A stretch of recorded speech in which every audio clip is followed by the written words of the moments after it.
Presidenti i SBA-s Donald Trump udhëton këtë javë drejt Kinës me objektiva më të kufizuara se sa një vit më parë, kur kishte deklaruar se tarifat e larta tregtare do ta detyronin Pekinin të tërhiqej përballë Washingtonit. Sipas analistëve të cituar nga Reuters, administrata amerikane tani synon marrëveshje më modeste për produkte bujqësore, mish Vichi dhe avion Boeing, ndërsa kërkon edhe ndihmën e Kinës për zgjidhjen e konfliktit me Iranin. Pritshmëritë modeste për takimet e Trump me Xi Jinping më 14-15 maj, të parat që prej ndalimit të luftës së ashpër tregtare në tetor, tregojnë se siqasja pompoze e Trump nuk arriti të japë atij avantazh përpara bisedimeve. Sipas analistëve, Trump ka nevojë për Kinën më shumë se sa Kina për të, tha Alejandro Reyes, profesor i specializuar në politikën e jashtme kineze në Universitetin e Hong Kongut, që nga takimi i tyre i fundit i shkurtër në një bazë ajrore në Korenë e Jugut, ku Trump pezulloi tarifa treshe mbi produktet kineze dhe Xi shmangu bllokimin e furnizimeve globale me minerale të rralla, Kina ka forcuar në heshtje mjetet e saj të presionit ekonomik ndaj Washingtonit, ndërkohë Trump është përfshirë në përballjen me vendimet e gjykatave amerikane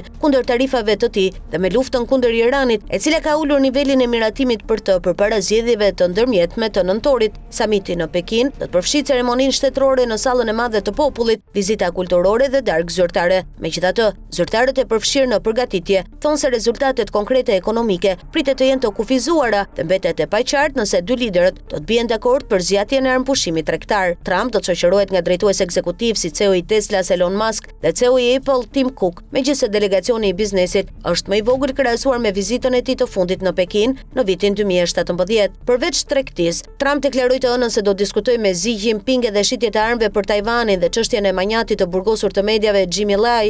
Lai, familjet e dy amerikanëve të burgosur në Kinë prej më shumë se një dekade, po ashtu i kërkojnë Trump të kërkojë lirimin e tyre. Atmosfera ka ndryshuar ndjeshëm që kur Trump deklaroi në Truth Social në prill 2025 se tarifat e tij do ta bënin Kinën të kuptonte se ditët e vjedhjes së SBA-ve kishin marrë fund. Këto tarifa e shtyn Pekinin të kufizonte eksportet e mineraleve të rralla, duke ekspozuar brutalisht varësinë e perëndimit nga këto elemente jetike për prodhimin e gjithçkaje, nga makinat elektrike deri tek armët, e në fund çuan në armëpushimin e brisht mes Trump dhe Xi, që atëherë Trump është përballur me betejë të shumta, arrestimin e liderit të Venezuelës, kërcënimin për aneksimin e Groenlandës, territori një vendi antar të NATO-s dhe nisjen e luftës me Iranin, e cila ka zhytur lindjen e mesme në kaos dhe ka shkaktuar krizë globale energjetike. Tani Trump dëshiron që Kina ta binte Teheranin të arrijë një marrëveshje me Washingtonin për t'i dhënë fund konfliktit. Kina ruan lidhje me Iranin dhe mbetet konsumatori i rëndësishëm i eksporteve të naftës iraniane. Matt Pottinger, ish zëvendës këshilltar për sigurinë kombëtare gjatë mandatit të parë të Trump, deklaroi javën e kaluar në një forum në Taipei se megjithëse Kina do donte një rezultat që do pson fuqinë amerikane,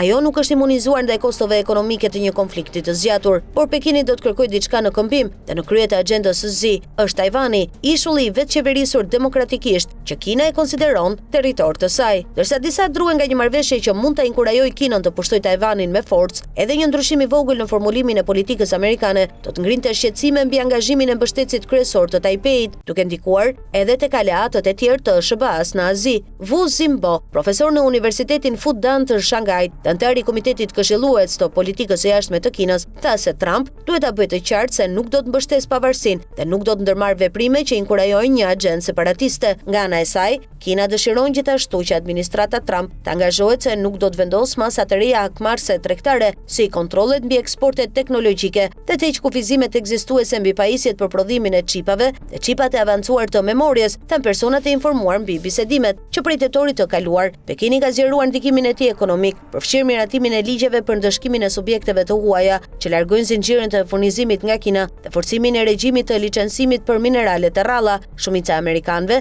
53%, thonë tani se Shtetet e Bashkuara duhet të ndjekin bashkëpunimin dhe angazhimin miqësor me Kinën, kështu ruajtja e ekuilibrit në marrëdhënie dhe zgjatja e armëpushimit tregtar mund të jenë të mjaftueshme që Trump të paraqesë situatën si një fitore. Kjo bën që rezultati kryesor i mundshëm të jetë një armëpushim sipërfaqësor që favorizon kryesisht Kinën, tha Scott Kennedy nga Qendra Studimore Center of Strategic and International Studies në Washington.